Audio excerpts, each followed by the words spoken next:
A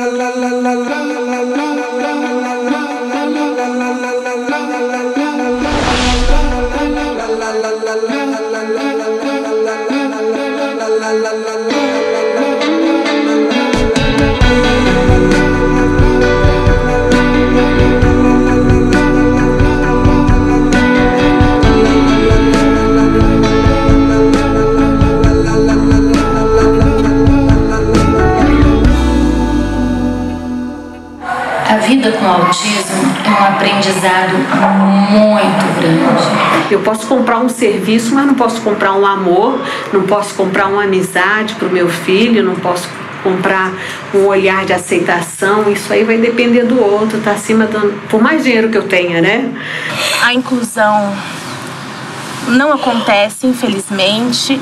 Ele conseguiu permanecer na escola regular enquanto ele conseguiu seguir as regras e se adequar ao meio, mas o meio nunca conseguiu modificar por ele. Eu acho que é importante sempre estar querendo buscar conhecimento do que por exemplo, se é seu filho, se é seu primo, se é algum parente ou algum amigo. Ah, é autista? Legal. Mas e aí? O que é o autismo?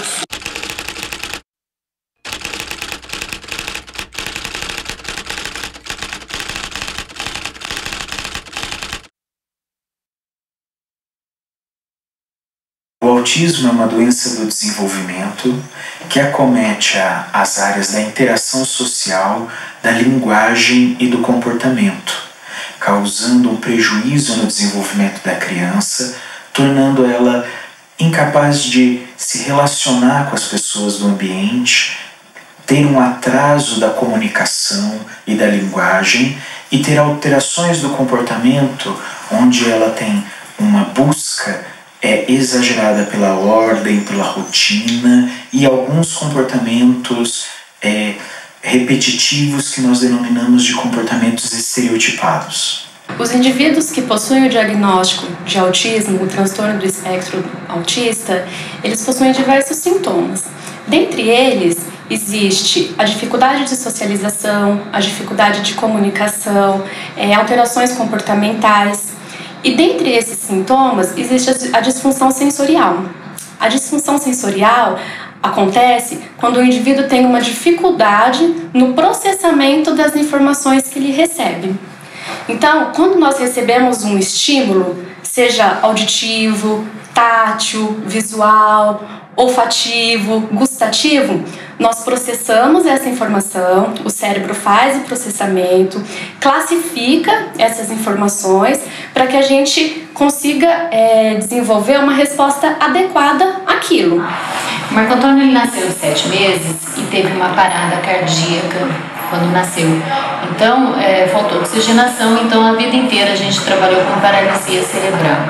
Mas no decorrer, operou o coração, teve uma série de questões e quando foi com 16 anos, que num médico que já atendia, um neurologista, eu precisei de um laudo médico para colocá-lo numa instituição. Quando fui pegar o laudo, veio o autismo infantil. Eu simplesmente não consegui entender de onde saía esse autismo e o que isso poderia significar para ele. Logo na sequência eu vi, parece que são as coisas casadas desse universo, eu vi uma entrevista, um profissional viria a São José dos Campos fazer uma palestra sobre autismo e eu me virei e fui nessa palestra. É interessante como a vida reserva algumas coisas pra gente, porque na hora que eu sentei naquela plateia e que o profissional começou a fazer a sua fala, parecia que ele conhecia todinho o meu dilema e ele falava para mim. Então todas as características que o Marco Antônio apresentava e que eu nunca poderia imaginar que isso pudesse ser um autismo, ele falava para mim, colocando que aquilo seria a característica do autismo. O Leonardo teve uma história um pouco diferente dos demais, porque logo cedo, aos 2 meses, ele foi diagnosticado com esclerose tuberosa, que é uma doença que é uma doença genética, incurável, e que a pessoa é propensa a ter muitos tumores e ter ataques, convulsões, uma epilepsia muito violenta. Então, com 2 meses, ele foi diagnosticado com isso. Então, toda a nossa atenção ficou em torno dessa doença, dos ataques que ele tinha, com parada cardíaca, respiratória, e vai viver mais uma semana, e vai viver amanhã. Aos 4 meses ele foi diagnosticado que ou morreria numa semana ou até os 9 meses ele ia embora, né? Então nós vivemos nessa situação. E como outras crianças que têm esclerose tuberosa, não todas, muitas acabam desenvolvendo também características autísticas. Não sei se por causa da própria doença ou se por causa de toda a medicação acaba isso acontecendo. Então o autismo, durante até os 15 anos de idade dele, ou até os 14, era uma coisa de menos na minha vida. A minha família não sabe o que é uma experiência de um filho com autismo. Eles sabem o que é a experiência de um menino com esclerose tuberosa. De correr, corre, o coração parou, essas coisas todas. E a parte, quando ele ficava bonzinho, apareciam as reações autísticas, essa era a parte legal. Era o tempo bom da gente viver. Na verdade, a gente percebia, né, uma dificuldade de interação do Lucas, a ausência total da fala com 1 ano e meio. Mas os pediatras e o neuro diziam que menino sempre demora mais. E um dia uma amiga comentou comigo sobre autismo, eu nunca tinha ouvido falar. E eu fiz uma pesquisa na internet e vi que ele tinha tudo que descrevia como característica do autismo.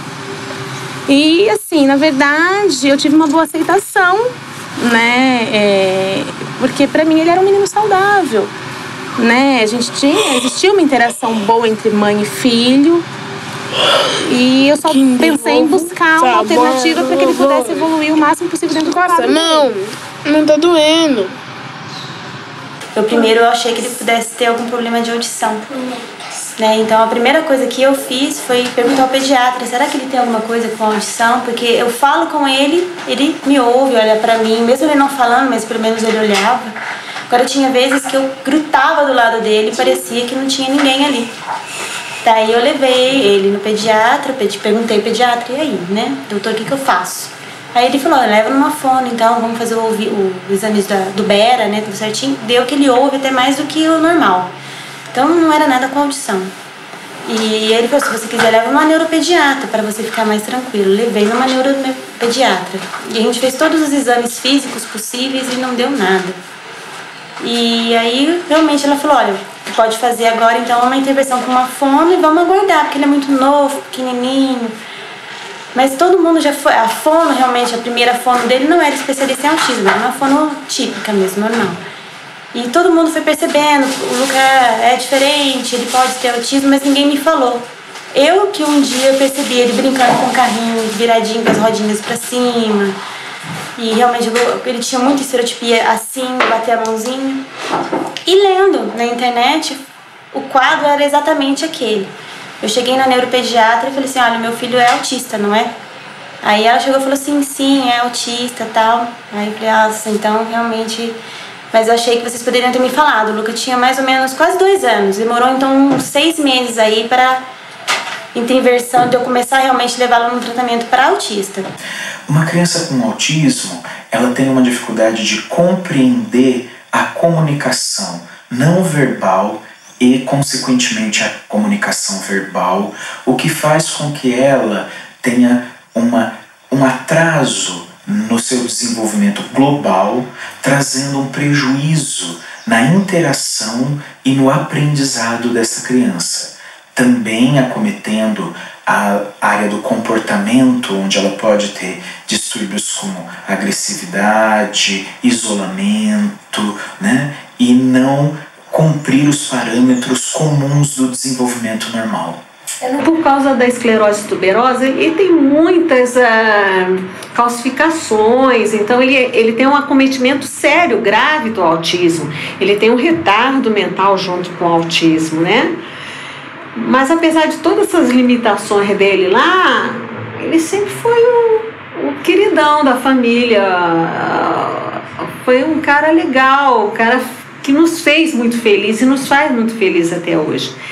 E não é uma felicidade piega, só é o meu irmãozinho que é o doente, porque ele leva ralhada, ele leva castigo, ele leva bronca, porque eu aprendi isso com um médico. Ele disse assim: a gente não está salvando ele para você destruir, então você precisa dar limites. Ele vai viver em sociedade, então ele tem que ouvir não, ele tem que aprender a lidar com a frustração, porque isso é saudável, isso forma seres humanos saudáveis e é isso que você está querendo. Então ele levou as broncas dele. No início era muito difícil eu chegar com um filho com um prognóstico de vida tão curto e colocar de castigo e dar bronca, né? Mas eu fui aprendendo a fazer isso, sabendo que isso ia ser para o bem dele, e tanto que foi. Porque hoje é um cara com um acometimento muito grave, mas que circula para mim em todos os espaços. Nessa época, a família toda foi um baque, né? Porque é difícil, muito diferente você trabalhar com uma paralisia cerebral e um autismo, né? É completamente diferente. E os profissionais que eu peguei no decorrer da infância dele me colocavam que era uma maneira dele se organizar, ter as características que ele tinha. Nunca foi colocado como se isso pudesse ser um autismo.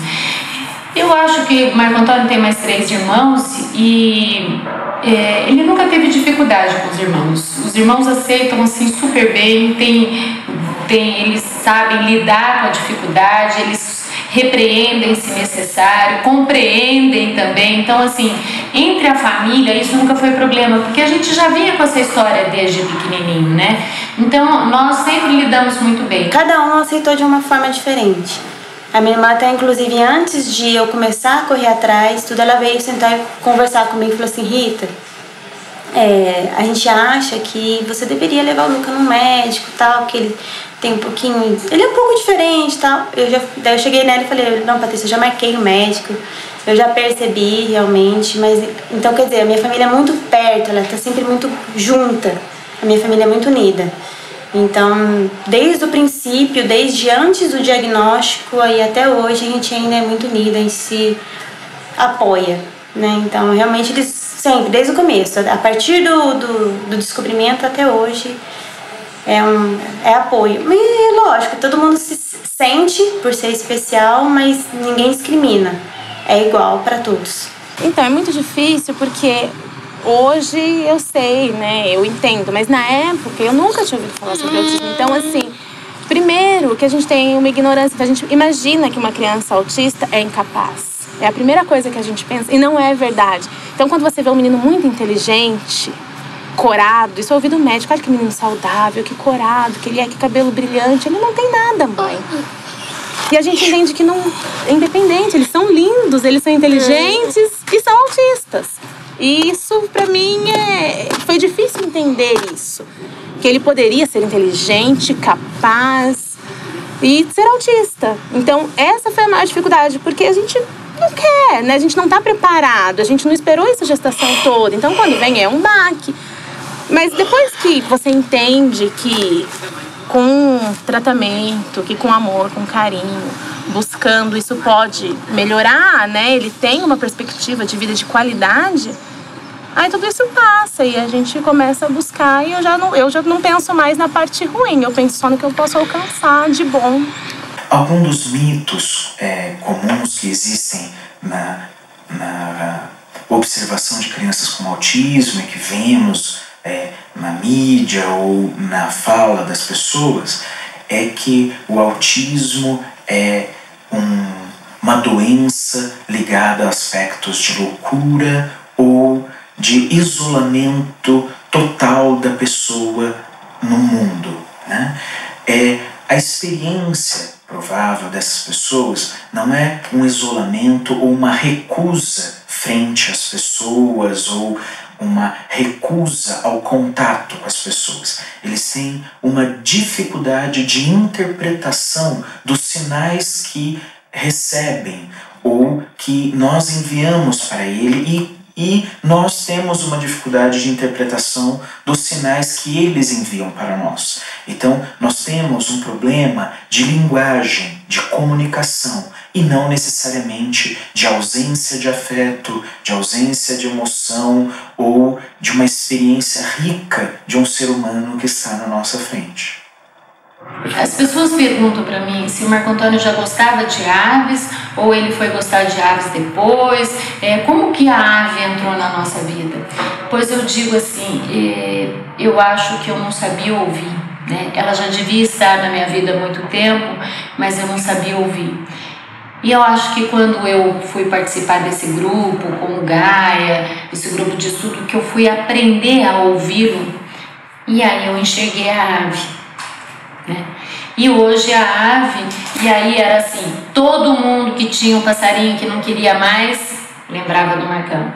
Todo mundo que tinha, e aí a minha casa era cheia de gaiola, e ele cuidava das gaiolas, e aquilo estava me incomodando muito. Então foi aí quando a gente tem um recuo que é obrigatório, né, da casa para o muro, e aquilo nós levantamos com tela e tal, e hoje ele tem um viveiro que ele tem lá quase umas 50 aves, e é o lugar onde ele curte, ele fica ali, ele gosta, ele cuida. Então no próprio viveiro eu já tive a visita de polícia ambiental, já tive questões, e aí eles viram que é um viveiro terapêutico, né? Então tinha as plaquinhas, a sequência do trabalho, ele pesa a ração, para ele saber o peso, quanto que ele coloca. Então, quando viu, e foi muito interessante, porque o policial estava lá e de repente, nessa sinceridade dele, nessa pureza que ele tem, ele coloca para o policial: o meu viveiro é um lugar de harmonia, e se você não estiver com harmonia, por favor, se retire. E o policial se retirou. Então, assim, este movimento do autista, né, que eu acho que a gente precisa valorizar, porque nós somos criados numa sociedade onde a gente é muito hipócrita, a gente aprende a se adequar à necessidade do outro. E eles não têm filtro e não têm conflito, eles são sinceros, né? E quando sentem que pode magoar com a sinceridade, ele também sabe dar uma fugidinha dela. Então, eu diria assim, que o que mais a gente tem que pensar nessa proposta desse dia que a gente trabalha comemorando o autismo, né? Que se é que a gente comemora, mas pelo menos é lembrado, o Dia Internacional do Autismo, é assim, o que nós podemos nos organizar e propor? E não é inventar não, porque de repente quando a gente inventa, a gente faz em cima do que nós achamos que é melhor. Procura ouvir o que é melhor para eles, ouçam deles, né, o que é melhor. Como é ser autista? Em relação de boa com as outras pessoas também. Elas sabem jogar bem comigo. Até agora, algumas não sabem me entender. Por outras, sabem jogar bem na situação. Minha situação, lógico. E como é pra você? Como você vê as outras pessoas? Que elas também não são perfeitas para ficar falando de determinadas coisas. Claro, da minha pessoa também. Né, Deus? Também não sabe jogar de uma certa maneira. Como elas também sabem perder. De uma certa maneira, as outras sabem perder. Não sabe, muito pelo contrário, não sabe ganhar. Minha confiança. O que você acha mais difícil? O que é mais difícil pra você na relação com as outras pessoas? Só os gestos, ninguém entende, todo mundo foge. Fugir de perto, ninguém me ajuda, todo mundo foge, ninguém quer saber, ninguém está querendo saber de ficar perto, de falar, você errou, você tem que se corrigir, ninguém quer saber disso agora. E se você tivesse que falar alguma coisa para essas pessoas? E aí, gente, cada um respeito. Sou autista, né? As outras aqui também são autistas. E aí, não vale o respeito por nada? Agora, a maior dificuldade nesse processo todo é essa inserção, essa inclusão que a gente coloca na vida, né? Esse respeito. Então, quando a gente ouve o Marco Antônio colocar sobre respeito, a gente imagina o que um indivíduo que não tem as conexões que nós temos, se consegue sentir isso, né? O quanto o homem está aquém de uma realidade de vida, né? O quanto que ele poderia, se um indivíduo que tem comprometimento consegue perceber essa dificuldade, como nós somos autistas em relação ao autista, né? Então eu diria assim, quem é mais autista? Existem, né, de mães que às vezes veem, por exemplo, que o look é um pouco diferente, já chega na criança e fala, brinca com aquele outro amiguinho ali. A gente percebe isso, né? E a criança também percebe. E na sociedade, por exemplo, no shopping, você percebe quando as crianças mesmo em si não estão diferenciando, e sim os pais. E os pais se começam, não, vai ali, vai daquele canto ali, ou vem aqui que esse brinquedo é mais legal. Só que o seu filho chega e querendo ou não, né, ele é autista, então ele é um pouco diferente, ele vai ter reações diferentes. Apesar de não parecer, então logo no início não parece. Mas logo depois que convive um pouquinho, vê que tem uma estereotipia, que não conversa, não fala muito, né, de dar feedback. Uhum. Então aí os pais já começam a dar uma diferenciada nessa parte. Ele tem dificuldade em alguns momentos de associação ao meio, então às vezes um barulho de carro, um barulho de moto, ou aglomeração de pessoas, ele tende a ter uma crise ou ter uma estereotipia e reagir de uma forma que, em geral, quando acontece, assim, você até respira melhor, porque assim, sai as pessoas de perto. Quando ele entra no ônibus e toca em alguém, você sente a pessoa tirar a perna, puxar o braço, como se fosse contagioso, como se a pessoa fosse pegar, como se ele tivesse uma doença. Mais chato é no shopping, sabe, onde a pessoa puxa a filha, que não encosta, como se passasse uma doença, né? O mais chato é, de repente, num restaurante onde a pessoa se sente incomodada porque tem alguém que fala demais ou que baba, ou, né, que não é tanto o caso do Marco Antônio, mas a gente percebe esse tipo de coisa. Como eu te disse, eu aprendi com o pai dele que o meu olhar vai para onde eu quero, eu controlo o meu olhar. Então, qualquer situação, como por exemplo, uma certa vez, o cadarço da bermuda dele abriu. Ora, eu tô andando, minha bermuda abriu, o que eu faço? Tiro ela e continuo andando. Aí eu olho para ele e só tá sem a bermuda na rua. E aí eu falei, e ele tranquilo, ele não entende que não se anda de bermuda, né? Só de roupa de baixo.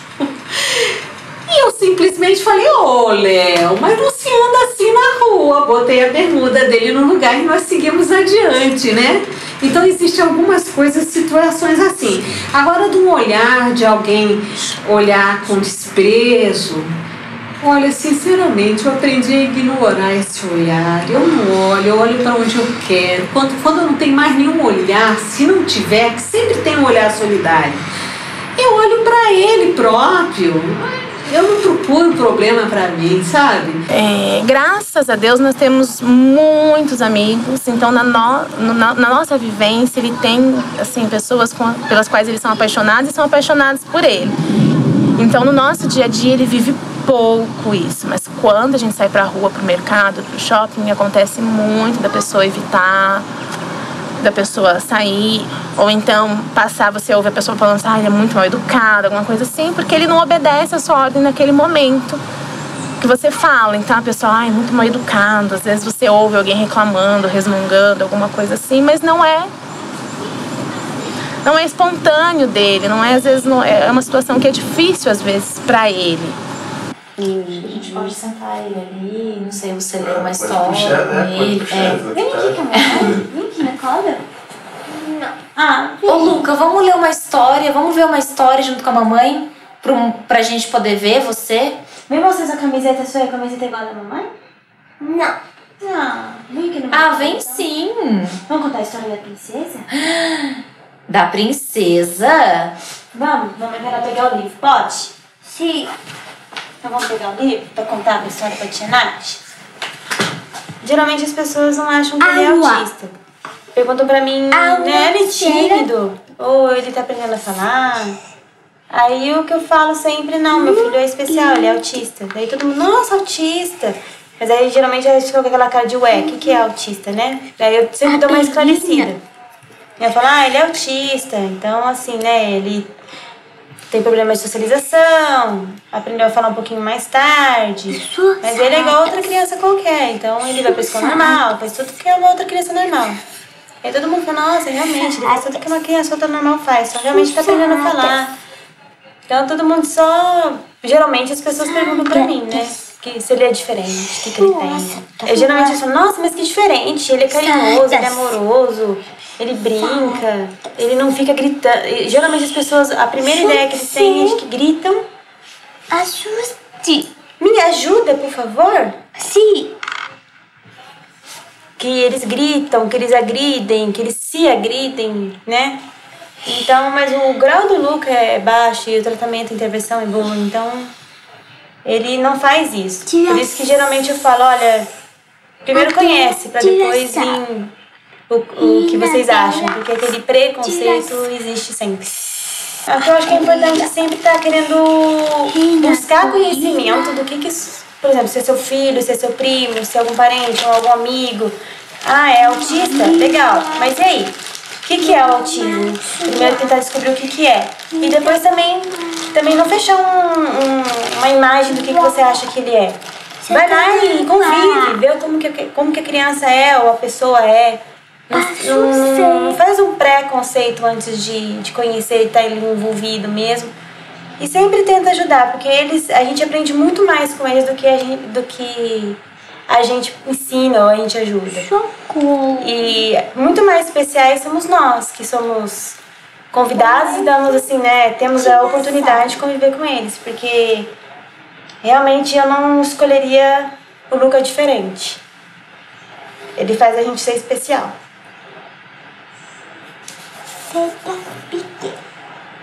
Minha vez? Minha vez. Mamãe começa? Sim. Isa. Nunca conseguiram fazer nada adaptado para ele, nunca fizeram nada adaptado para ele.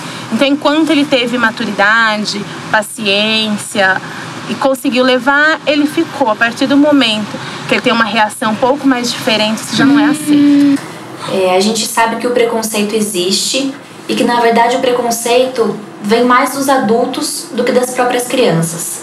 As crianças dentro da sala de aula, dentro da escola, elas conseguem olhar o outro como diferente, mas também conseguem acolher.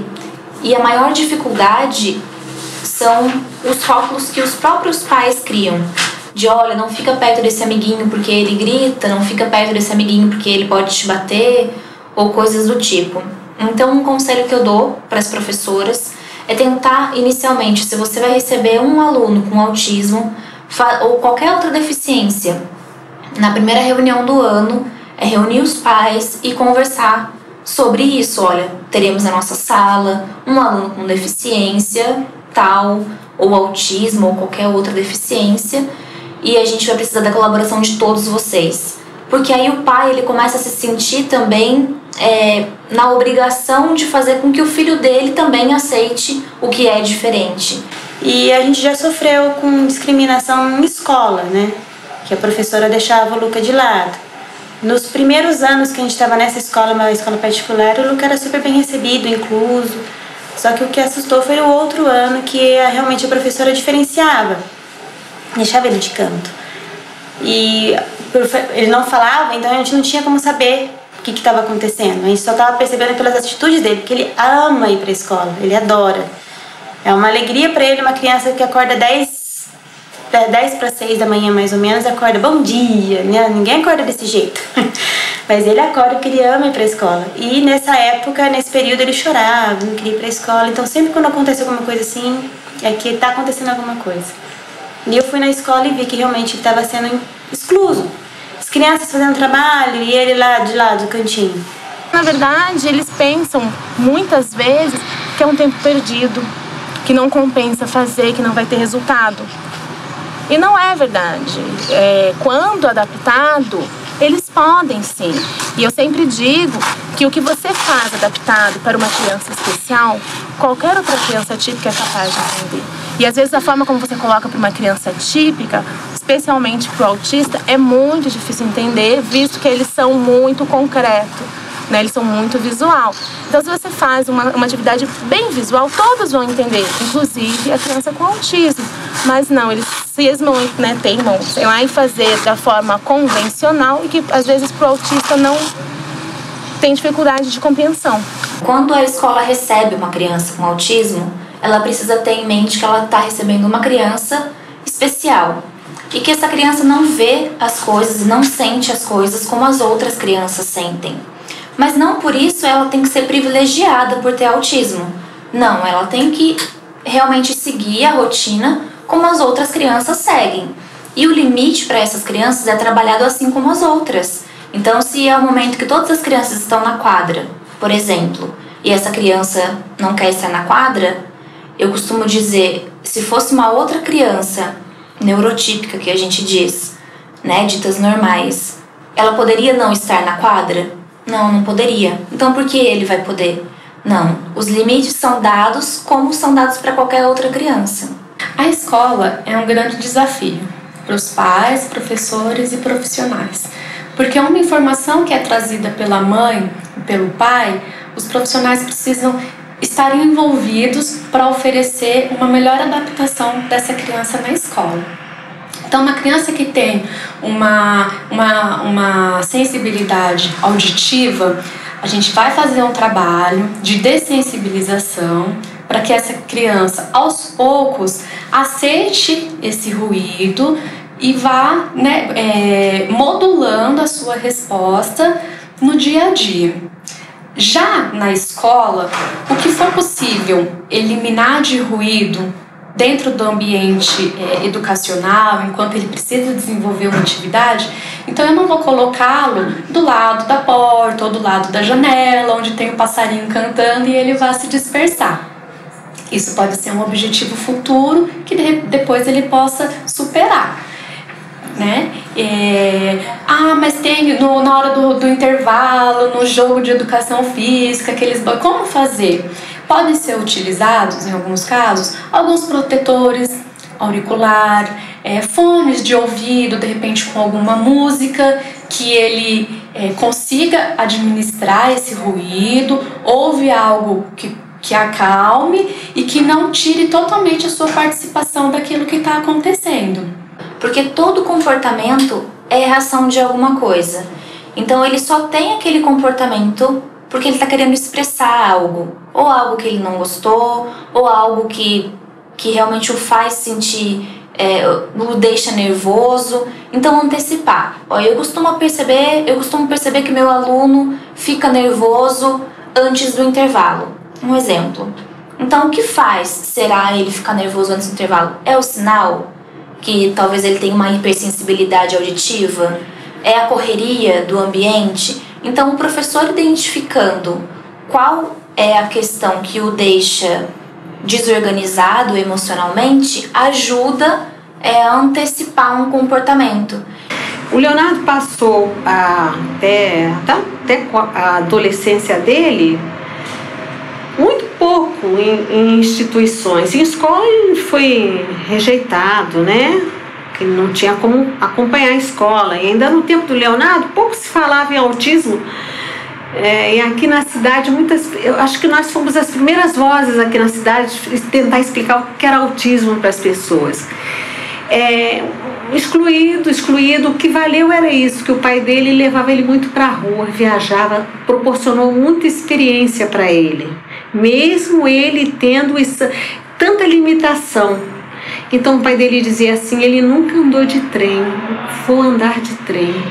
Ele não andou de avião, eu vou levar ele. Ele ainda não andou de barco, ele não foi a isso. Então deu muitas experiências para ele. Então quase que ele se formou em sociedade. E o pai dele ia mediando esse contato. Quando chegou aos 15 anos, é lógico, ele estava em casa, não tinha atendimento, não tinha lugar.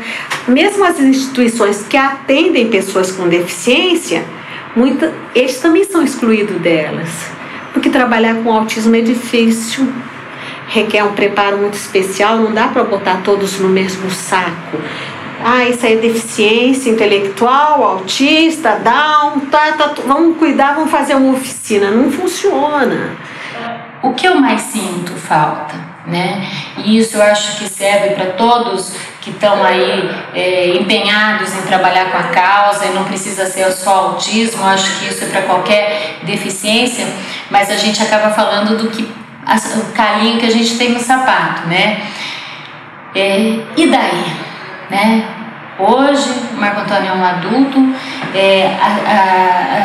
as propostas de oficinas em instituições que a gente pega aí, né, em São José tem algumas que eu visitei, várias, eu acho que até passei por todas, então assim, elas são direcionadas para pessoas de baixa renda, grupo de risco,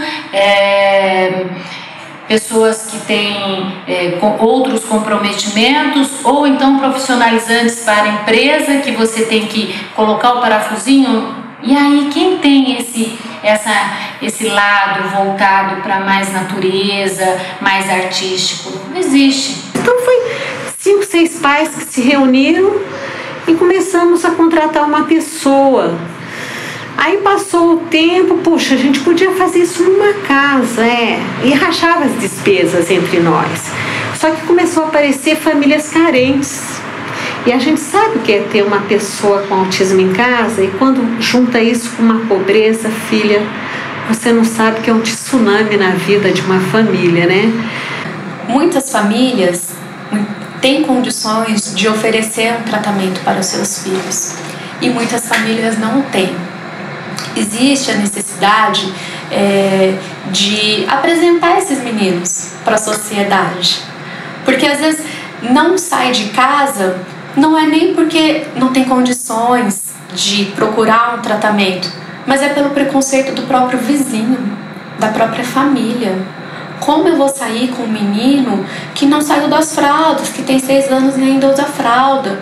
Como eu vou sair com um menino de casa que se joga no chão? Tem famílias que colocam o menino no carro, tem famílias que precisam sair de ônibus. Então, a rede de apoio a essas famílias talvez precise ser mais estendida, porque hoje nós vemos muitas mães brigando, mães que vão para cima, que reconhecem, que querem o melhor para os seus filhos, e muitas mães que nem informação têm. E a gente não tinha como recusar essas crianças, esses meninos que vinham, essas mães que vinham bater na nossa porta. E aí a gente pensou, vamos abrir uma associação, porque aí dá para você pedir uma doação e ir atrás de alguns recursos, né? E foi assim que a associação nasceu, em função dessa demanda. Alugamos a primeira casa, começamos um trabalho com os adolescentes, não sabíamos do autismo, então eu saí para estudar sobre isso. A minha outra, a Laura Helena, a vice-presidente, foi fazer os cursos.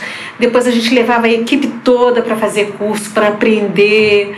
E fomos construindo um conhecimento que a gente não sabia onde tinha e estudava. E tivemos um pouco de felicidade. Por exemplo, alguns profissionais de fora, que nem a Marie, que tem clínicas nos Estados Unidos, de repente soubemos dela e ela 6 em 6 meses vinha nos ensinar como trabalhar com autista aqui gratuitamente.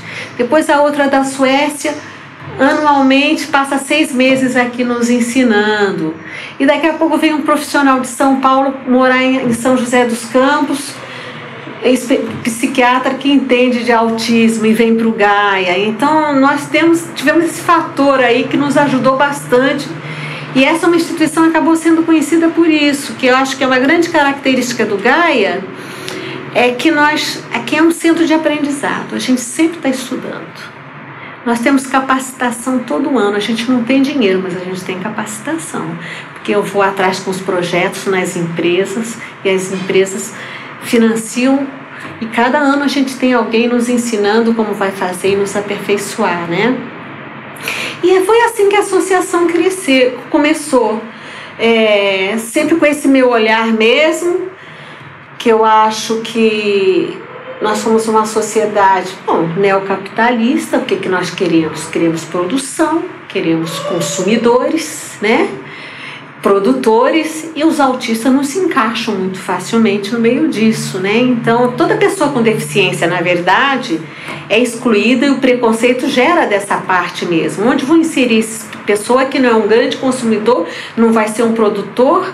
Cadê os marcos de excelência que os valores da nossa sociedade não encaixam para ele? E aí eu pensei, eu tenho que mudar isso. Eu não posso oferecer um serviço de segunda mão para eles. Eu não posso oferecer uma carteira de segunda mão para eles. Eu não posso oferecer uma casa. Eu tenho que dar o meu melhor. Eu tenho que mudar essa mentalidade, né? E foi aqui assim que é o Gaia, né? Eu bato lá no shopping e falo, gente, eu preciso de um quadro. Quando eu não pego lá de casa e trago, né?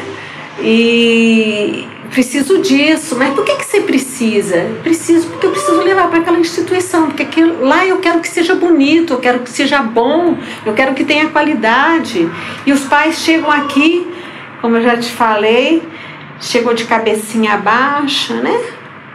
Atrás de uma vaga e totalmente autoestima muito baixa e se sente muito inibida. A gente vê aquela mãezinha assim, quebrada, e aí ela começa a entender que esse espaço é dela, é isso que ela tem direito para o filho dela, é daqui para cima que ela tem direito. O filho dela tem direito de sentar numa boa carteira, como o menino da escola particular tem direito. Ela tem direito a um tratamento bom, e com o tempo você precisa de ver como é terapêutico. Você chega na sala das mães, que elas chegam todas abatidas, um chororô no início, daqui a pouco elas estão todas altivas e já estão mais bonitas, poderosas, né? A gente empodera essas pessoas, elas se levantam numa Câmara Municipal, num espaço público e defendem seus filhos. E elas chegam muito caídas aqui. Mas é através disso tudo que a gente trabalha com o ambiente e com as pessoas, valorizando elas, na verdade, isso que a gente faz. A gente valoriza todo mundo aqui. Toda criança, ela aprende sendo motivada. E a criança com autismo, eu costumo dizer que antes dele ser autista, ele é uma criança. Então, é preciso motivá-lo a gostar de alguma coisa. O Lucas gosta muito de desenhar. Um dia, por acaso, na casa vizinha, que estava em obra, tinha gesso. E ele pegou um pedaço de gesso e começou a desenhar na calçada. E eu vi que os desenhos eram muito bonitos. Então eu comecei a comprar canetinha, sulfite, cartolina. E ele desenvolveu muito a coordenação motora fina dele. Ele ama desenhar, desenha por memória. Principalmente o que ele gosta, né? Quando a gente pede, ele não costuma fazer não. Mas hoje eu pedi pra ele que ele fizesse um desenho de amigos, de mãos dadas, relacionado ao autismo. Pedi pra ele umas peças de quebra-cabeça. E ele fez isso aqui para que a gente possa tentar ajudar na conscientização, na divulgação e na aceitação das pessoas para as crianças com autismo. Eu acho que ele desenha muito bem.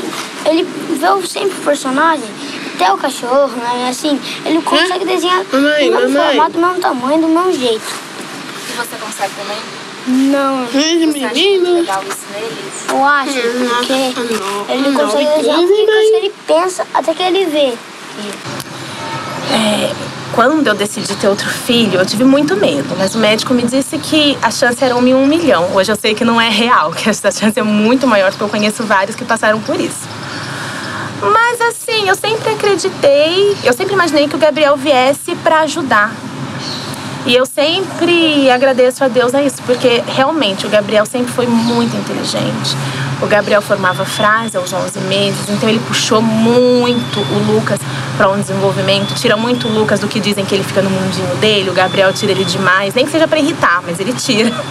Então, assim, eu acho que o Gabriel só trouxe benefícios na vida do Lucas, em todos os sentidos. Então, para o Gabriel, o Lucas é um modelo, né? Então, tudo que o Lucas gosta, o Gabriel gosta. Todos os desenhos que o Lucas gosta de assistir, o Gabriel também acaba por gostar. E então, eles brincam bastante. Não é o tempo todo, o dia inteiro, mas existe uma boa interação. E principalmente na hora de dormir. Eu fico enlouquecida. Os dois deitam, dormem juntos no mesmo quarto e pegam fogo até dormir. E um muda de canal, o outro briga porque mudou de canal, um quer assistir uma coisa, o outro quer assistir outra e grita: mãe, olha aqui o controle. E aí de vez em quando tem que ir lá pra separar, porque senão eles pegam fogo e não dormem.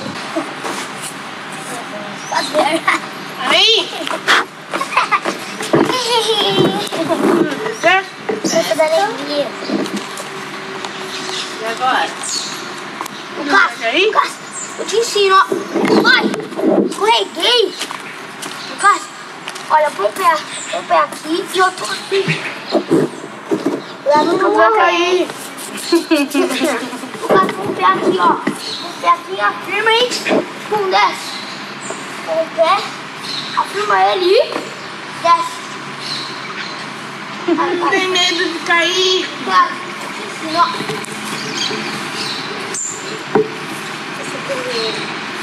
O Gabriel tá te ensinando, Lucas. Faz igual ele. Você consegue. Vou conseguir. Uau! Lucas, coloca esse pé aqui, ó. Esse aqui, ó. Lucas, coloca um pé aí. Isso. Não, Lucas. Não. Olha, põe o outro aí em cima. Lucas, ó. Isso. Põe o outro. Põe o outro. Põe o outro. Põe o outro e afirma o braço.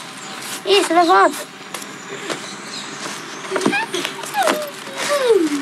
Ele percebe, né? Ele tem essa compreensão do mundo. Inclusive, quando ele encontra alguma criança especial, ele olha pra mim e fala: mãe, aquele menino é autista igual o Lucas? Aí, às vezes eu olho e às vezes eu desconfio que sim. Eu digo que sim, né? Eu falo, acho que sim, talvez, né? E ele tem essa percepção.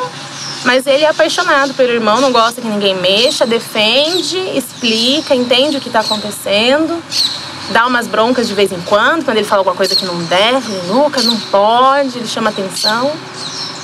Meu melhor amigo, porque ele faz um monte de coisa pra mim, assim, ele me ensinou como colocar um negócio lá de pintura da internet minha. Eu nem sabia, às vezes,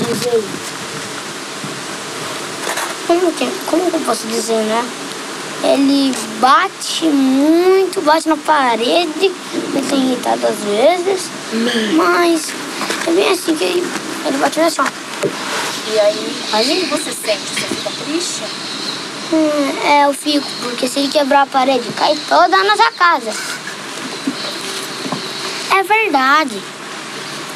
A importância do dia 2 de abril, do dia da conscientização do autismo, é a importância que temos quanto maior a informação que a sociedade recebe, menor os estigmas e preconceitos com que lidamos com as pessoas que precisamos cuidar e não segregar. Eu vejo que o dia 2 de abril é um ganho bastante importante para essa população, para o universo do autismo, por se tratar de um dia de conscientização do autismo. Um dia para as pessoas refletirem, né? Como é ser um autista? Como é ter um autista na minha família? Como é ter um vizinho autista? E como é ter um autista no nosso meio, na sociedade, trabalhando com a gente, estudando. Então é um dia de refletir. E a sociedade precisa se informar mais para ter menos preconceito, porque é natural que as pessoas já tenham algumas características fixas na cabeça sobre o que é autismo. E na verdade, a pessoa que tem autismo, ela tem sim algumas características iguais às outras, claro, que é por isso que ela é considerada autista, mas nem todas são iguais umas às outras. Então o dia 2 de abril vem para informar, né, o que é, como eu posso lidar com uma pessoa com autismo que está próxima de mim e o que eu posso fazer de diferente ou a diferença na vida dessa pessoa. Olha, do jeito que ele está evoluindo, eu tenho quase certeza que ele vai ser apto a ir uma faculdade, aí não sei, mas se caso não, eu vou entender. Mas se ele estiver apto e estiver bem para ir, eu vou fazer de tudo para que ele vá, que ele faça. Se ele vai trabalhar ou não, não sei. Pode ser que sim, pode ser que não. Eu vou dar o apoio no que ele tiver condições de fazer. Se ele estiver apto para trabalhar, se ele estiver legal. Se não, também não vai ser por isso. Mas o que ele precisar, o que ele tiver condições de fazer, a gente vai apoiar. Mas a felicidade com o autismo, com o autista, ela vem nas pequenas coisas.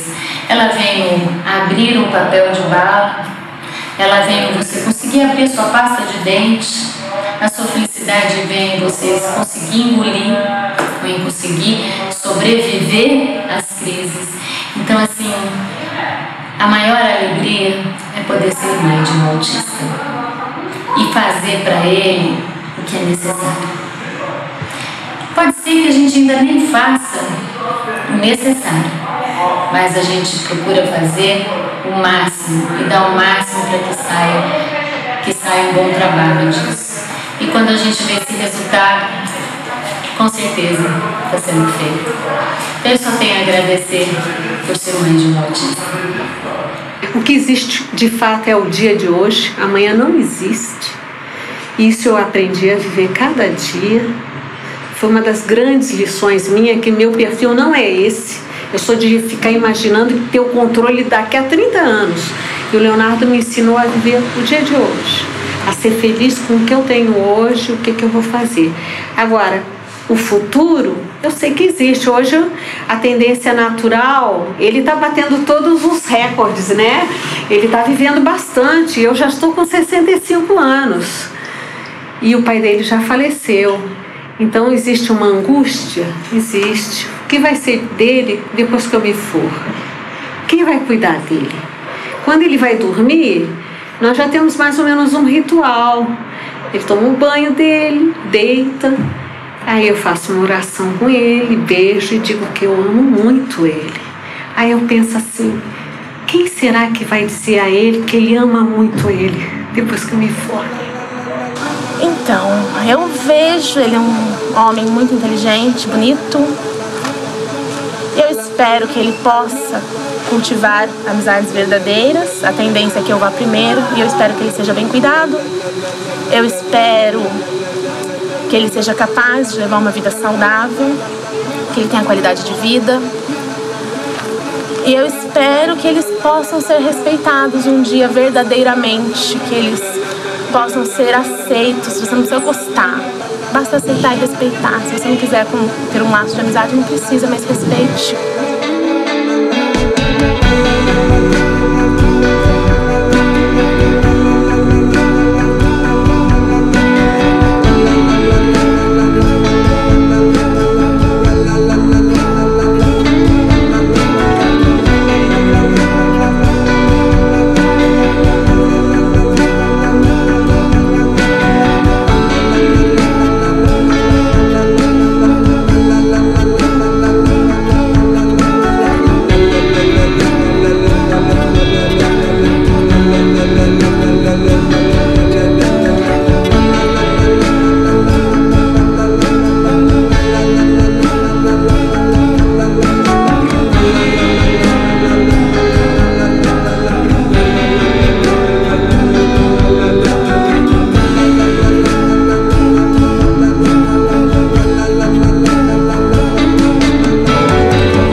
la la